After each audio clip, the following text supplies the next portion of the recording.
After you've taken the time to choose a good topic that matches both your expertise and the audience needs, the next step is to decide how to organize your speech.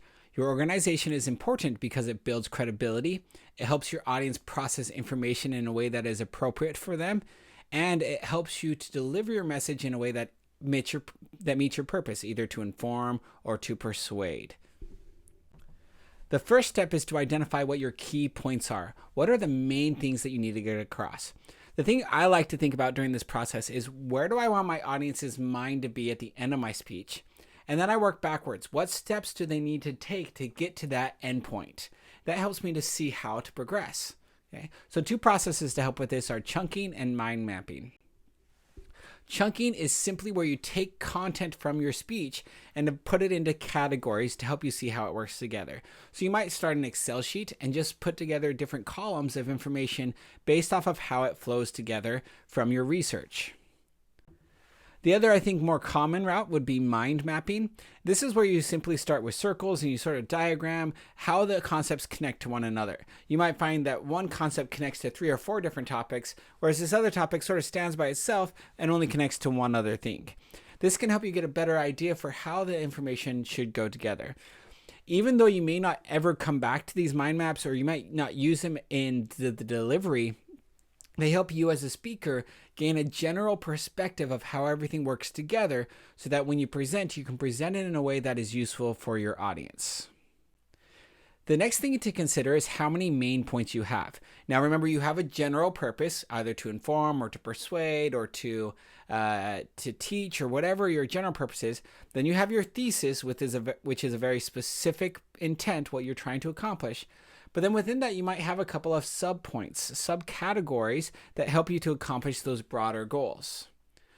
The general idea here is that you need to have at least 2, but no more than 5. And that's because if you have less than 2, everything sort of just molds together and the audience doesn't know what they should focus on. And if you have more than 5, it just gets overwhelming.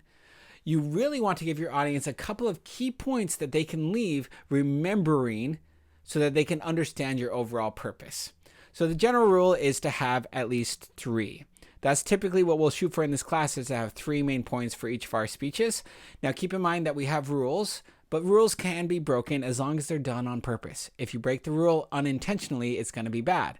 But if you have some specific content that needs to break the rule, then that's okay.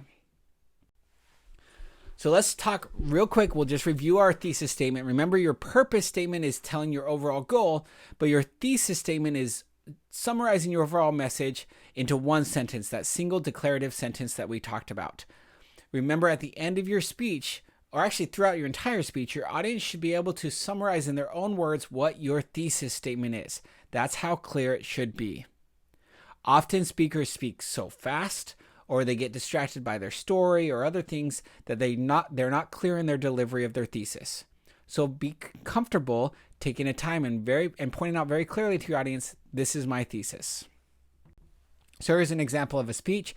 If your topic was refugee families, your purpose might be to increase donations or to persuade the audience to give donations to the church refugee assistance program. Then your thesis might be, because the church's refugee families program has been a blessing for all of us, please continue to make financial contributions to our ministry. So that's an example of how you might break these out. Here's another example. If my topic area was Muzak, to make the audience more aware of the purpose and power of Muzak, and then your central idea or thesis, you might see those 2 words mixed in and out in the textbook, would be, the next time you hear Muzak playing, you will remember how pervasive it is, how it originated, and how it tries to lift your spirits and productivity. So your thesis should be clearly connected to your purpose statement. Let's talk then about how to organize your speech. There are a couple of different organizational patterns that we will use this semester. Now, there's a lot more than that, but we're going to try to focus on a few so we can get really good at them. And generally speaking, I let you choose what organizational pattern you want to use. The reason for that is your topic should determine the organizational pattern. Don't try to write your speech backward. Don't come up with a pattern and try to fit everything into that pattern. Come up with a topic, study your topic, understand all the pieces that go into it, and then figure out what organizational pattern works best. So let's go over a few of them.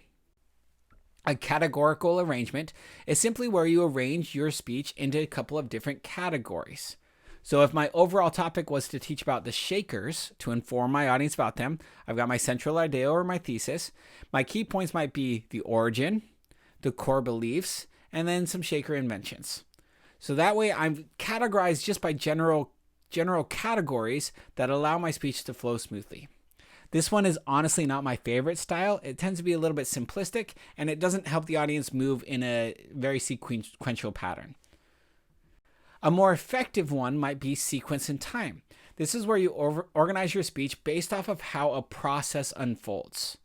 So if my topic were how to conduct a meeting effectively, my 3 main points would be how to do that in a chronological order. So I'd say first, here's how you convene for the meeting.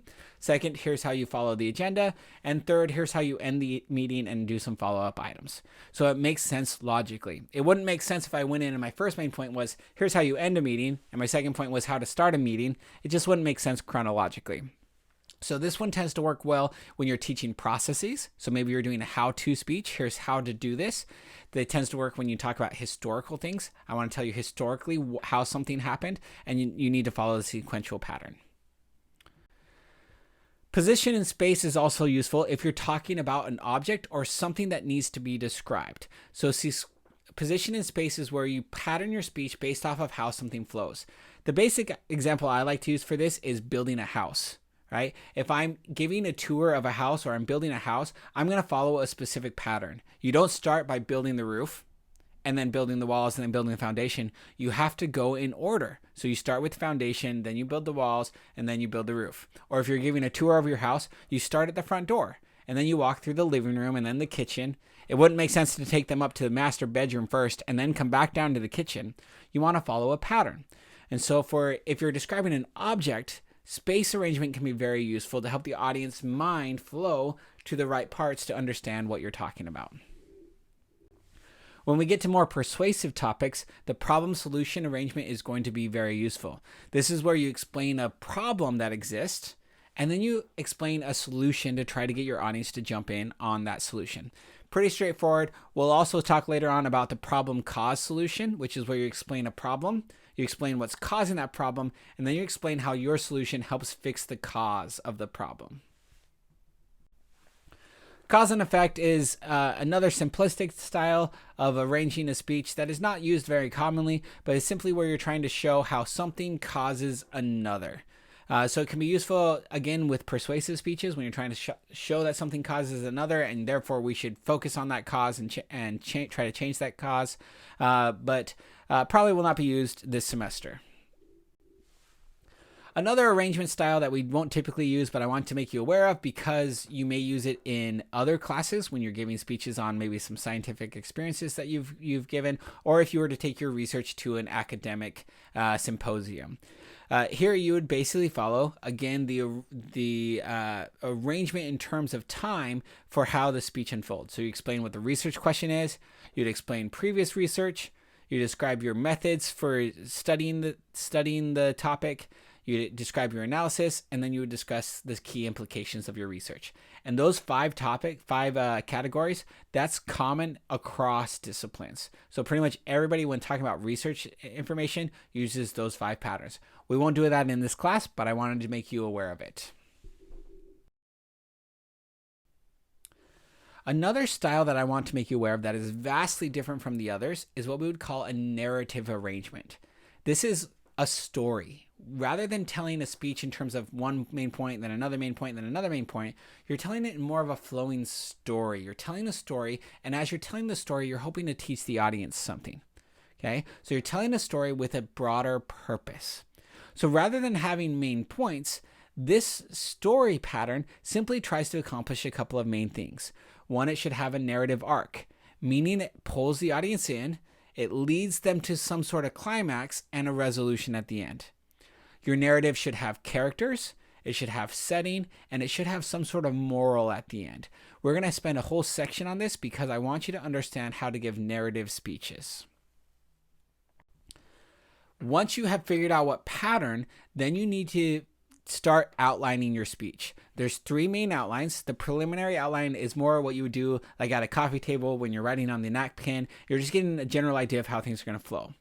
Then you write a full sentence outline. This is where you write a full outline, not word for word what you're going to say, but outlined in full sentences. Here's the topics I'm going to cover. This typically is about 2 pages, maybe 3 or 4. And then a speaking notes outline is again a smaller version of it where you've just highlighted for yourself the key main aspects to help you get through the speech.